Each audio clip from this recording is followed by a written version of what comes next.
any other thoughts on the financial side of being a business owner, being a practice owner? Like, how do I actually open myself up to the possibility that I can take risk, but also mitigate the potential like catastrophe? Yeah, I would say if you're spending a lot of time thinking about one problem and it's always the same problem, I think you need to talk to somebody. You need to talk to your coach. You need to talk to a financial advisor. You need to talk to, if it's a legal thing, an attorney. I'd say the stuff that you're thinking about that feels like the wheels are turning, get out of your own head. I would think is important. And I would say cut out distractions.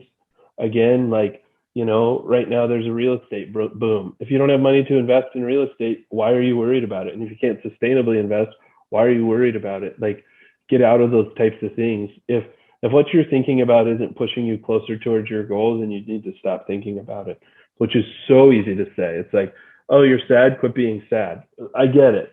But what you can do is create environments that will increase the likelihood of a successful outcome.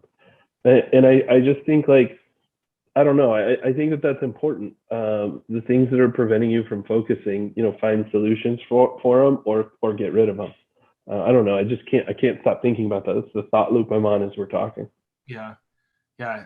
I've had that conversation with probably 4 or 5 people this week who they dream of starting something. Well, more than that, they're in a position that they're not happy and they're burnt out and they're tired and they're like, I got to get out of this place.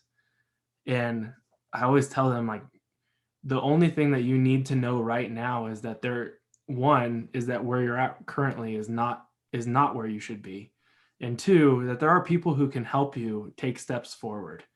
And that's where, like you were saying, talk to a financial advisor, talk to a coach, talk to somebody who can help you take steps forward and not have you just get caught in this thought loop of like, I'm miserable, but I don't know what else to do.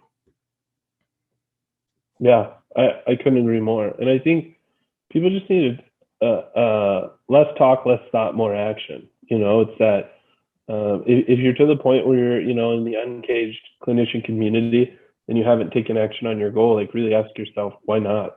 What's preventing me from doing that, and figure that out. And if you're a couple steps further ahead and things are grooving and you're starting to feel really comfortable, maybe that's a great time to ask, well, now what should I be thinking about?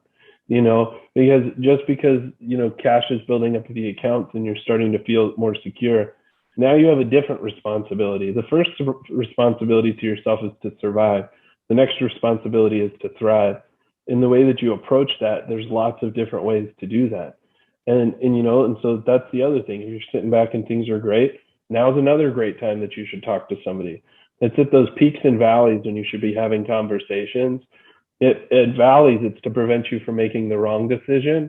And then when you're at the peak, it's to make more right decisions because there's more altitude to explore.